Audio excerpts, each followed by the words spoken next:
नमस्कार, आप देख रहे हैं न्यूज़ 20 इंडिया और मैं हूं आपके साथ सुरेंद्र सोनी। भरतपुर संवाददाता अजय कुमार की खास रिपोर्ट। सियासत के अंदाज भी कितने निराले होते हैं जनाब। जिनकी जय जयकार होनी चाहिए उन्हें मुर्दाबाद कर दिया जाता है और दूसरे नेता को जिंदाबाद। बदललाल मुर्दाबाद, जिंदाबाद। बदललाल मुर्दाबाद, मुर्दाबाद। सचिन पायलट जिंदाबाद। अब जो तस्वीर आप देखी और जो आप देख रहे हैं वो क्या तैयार थी और आखिर क्यों तैयार की गई, क्यों मुर्दाबाद किया गया और किसे जिंदाबाद कहा गया, हम इस सियासी चक्र में आपको यह सब कुछ बताएंगे। लेकिन उससे पहले आज का जिक्र करना चाहते हैं राजस्थान के भरतपुर का। जनाब, सूबे का भरतपुर आजकल चर्चाओं में है। फिर चाहे बात गुनाह की हो या फिर सियासत की, याद तो आपको भी होगा भरतपुर का नाम आजकल काफ़ी चर्चाओं में है और इन चर्चाओं की वजह से सूबे की हुकूमत को भी कटघरे में खड़ा होना पड़ रहा है। अब यूं कहीं भी कुछ उल्टा पुल्टा होता है तो गाज अधिकारियों पर ही गिरती है। लेकिन जो भी हो, सवाल तो सरकार पर भी उठते हैं। आपको याद होगा वह मामला जो कुछ दिन पहले सामने आया था, जब इलाके की सांसद महोदया आकस्मिक जांच के लिए निकली थी, लेकिन अज्ञात हमलावरों ने उन्हें अपना निशाना बना लिया था। सोचा न था कि वह जिस पर हमला कर रहे हैं वो और कोई नहीं, सांसद महोदया हैं। दिल्ली दरबार में बैठती हैं, लेकिन फिर भी कोई डर नहीं। अब मामला कुछ सुलझता उससे पहले दिन दहाड़े एक डॉक्टर दंपति को गोलियों से भून दिया गया। दरअसल हमारा मकसद अपराध की बात करना नहीं, बस चर्चा चल पड़ी तो याद आ गया। बात तो हम अभी सियासत की ही करेंगे।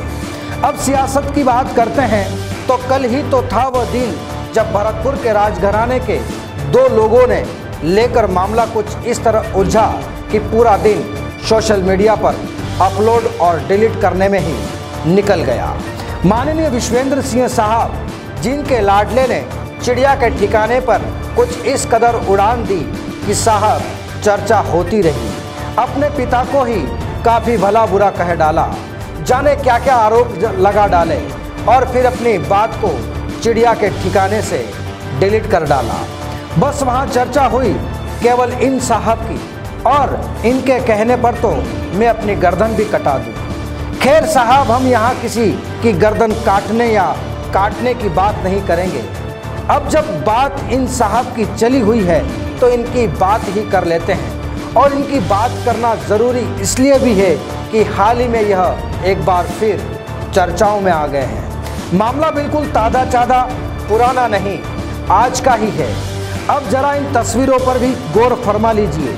जरा सूबे के एक मंत्री महोदय के खिलाफ लोग मुर्दाबाद के नारे लगा रहे हैं और हैरानी तो यह है कि ये लोग भी वही बताए जाते हैं जिनके वोटों की बदौलत ये महाशय सरकार में मंत्री बने हैं। लेकिन इन्हें लोगों ने ही बेदखल सा ही कर दिया। बस एक ही नाम, सचिन पायलट जिंदाबाद। बदललाल मुर्दाबाद, जिंदाबाद। बदललाल मुर्दाबाद, मुर्दाबाद। सचिन पायलट जिंदाबाद। अब सोचिए जरा, यह मामला था भजनलाल जाटव साहब का, लेकिन जिंदाबाद के नारे लगे सचिन पायलट के लिए। चलिए आपको बता देते हैं कि आखिर ऐसा क्यों, कैसे हुआ, क्या था यह पूरा माजरा। दरअसल यहाँ मंत्री महोदय को लोगों ने काले झंडे तक दिखा दिए और मुर्दाबाद के नारे भी उनके कानों में पड़े। मामला ये था कि सूबे के गृह रक्षा और नागरिक सुरक्षा व कृषि राज्य मंत्री भजनलाल जाटव को देवनारायण योजना से स्वीकृत आवासीय बालिका विद्यालय बयाना का दोपहर में उद्घाटन करना था। तो इसी कार्यक्रम के तहत जाटव कलसाड़ा होते हुए बयाना जा रहे थे। तभी मेरा क्षेत्र के लोगों ने रास्ते में जगह जगह उनको काले झंडे से स्वागत किया। इलाकों के लोगों का कहना है कि मंत्री भजनलाल जाटव कभी भी क्षेत्र के विकास की सूध नहीं ली, जबकि दूसरी बार के यह विधायक हैं। कहा तो ये भी जा रहा है कि उद्घाटन के बाद उन्हें वापस लौटते समय कलसाड़ा के कांग्रेसी कार्यकर्ताओं और मंत्री के समर्थकों ने कलसाड़ा में भोजन प्रसादी का कार्यक्रम रखा था। लेकिन इस विरोध प्रदर्शन को देखते हुए भजनलाल कलसाड़ा आने की बजाय बयाना के रास्ते पर निकलने को मजबूर हो गए और बयाना के लिए निकल गए। कहानी यह है कि उन्हें उद्घाटन और खाना दोनों ही छोड़ना पड़ा। आखिर गर्मी का वक्त है साहब, भूखे पेट परेशानियां भी होती हैं, लेकिन इनकी क्या कहे जो केवल सचिन पायलट जिंदाबाद के नारे ही लगा रहे थे उनकी गैर मौजूदगी में। अब गर्मी तो इनको भी लग रही होगी, लेकिन जनाब सियासत में कुछ भी जायज होता है, ऐसा भी कहा जाता है।